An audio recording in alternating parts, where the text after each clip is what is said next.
Okay, now I'm going to show you how I can adjust some of these different layers so they make them look at the right level of opacity or contrast or white and dark and some other effects on these.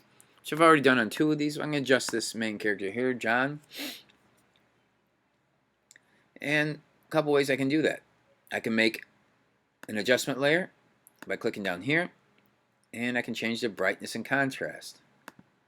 Okay, now here's my layers panel, and I can see my John Doe. Above that is this adjustment layer. I can adjust. Now automatically gives me a mask and that actual adjustment. I can double click here. It brings me to the actual adjustment, and you'll see what happens. I can make it brighter or darker, more contrasty. Okay, there's a bunch of different adjustment layers you can do under here with all kinds of different adjustments. Brighter colors, more saturated, different levels of colors, gradients, all kinds of different things you can do.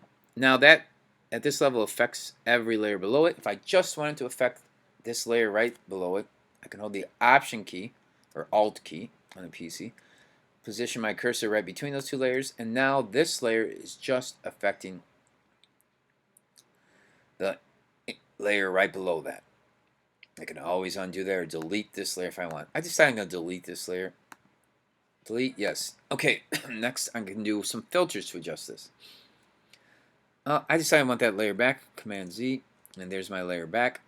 That adjustment layer. Well, I can still do some filters to this layer here and make some changes there. Maybe make it a little more artistic. I can go to Filter, Camera Raw Filter. Now you may have to set up your Camera Raw or install that if it's not installed through Adobe. That'll take a minute. You can install that.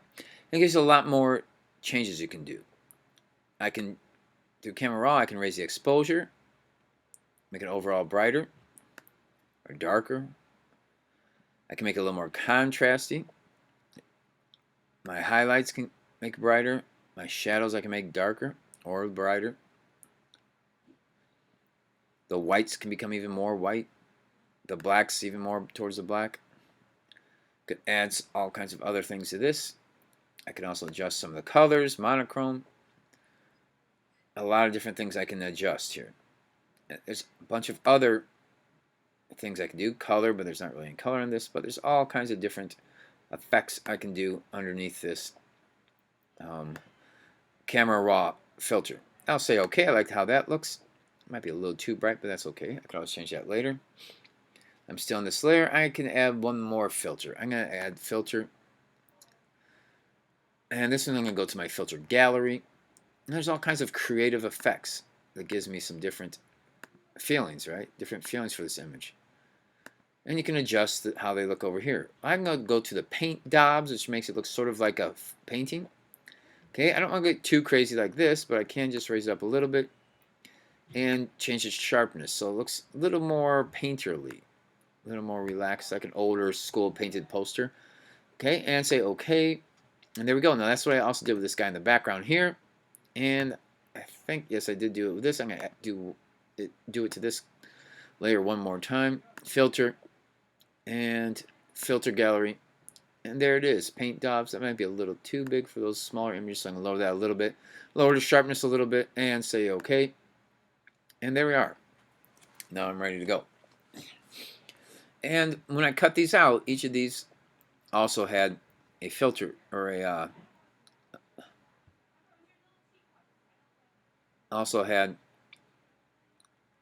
should also have a layer mask for the areas that are not blocked out. Okay, so now what I can do here, I can grab here and go to my eraser tool, and I'm on this mask, not the actual character. I'm on the mask, and with the eraser tool and the white, I'm going to lower the opacity maybe to about 40%. I can make that brush larger or smaller. If I use the brackets, right or left bracket on my keyboard, I can make those larger or smaller also. And I want to erase into this layer mask area.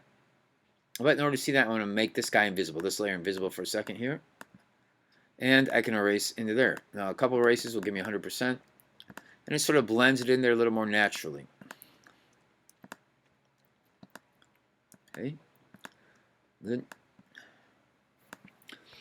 I can go to my background baddie layer there. For this one, I'm going to right click, rasterize the image, and I could also blend into that. And I already cut this one up pretty ahead of time and gotten rid of the layer mask, just to show you that if I do erase into this object here without the layer mask, I can undo it, but it is permanently changed unless you hit Command Z. That's for the bad guy. Let me go back to the John layer here. I'm on the layer mask, and I'm going to erase and soften this edge a little bit. Gives them sort of a vignette. If I go too far, oops, I can always change my color back to black. Double click here, make sure it's on black if you want. With the eraser tool on the mask, I can erase back some of those areas. Nope, too far. I can make my brush smaller. So I can get a little more detailed here. Erase into this, blend it in a little more naturally, and blend in that background. Good. This guy's blend in pretty good. And my top layer, I'm bringing them back here by poking that eye in. I don't think I really need to erase into them a little more. I might make them a little translucent. I can make these different layers translucent by clicking here and lowering the opacity a little bit. There we go. Not too bad. I'm going to save this since I've been working on it for a while. File save. And then we'll come back in and do some other layer adjustments.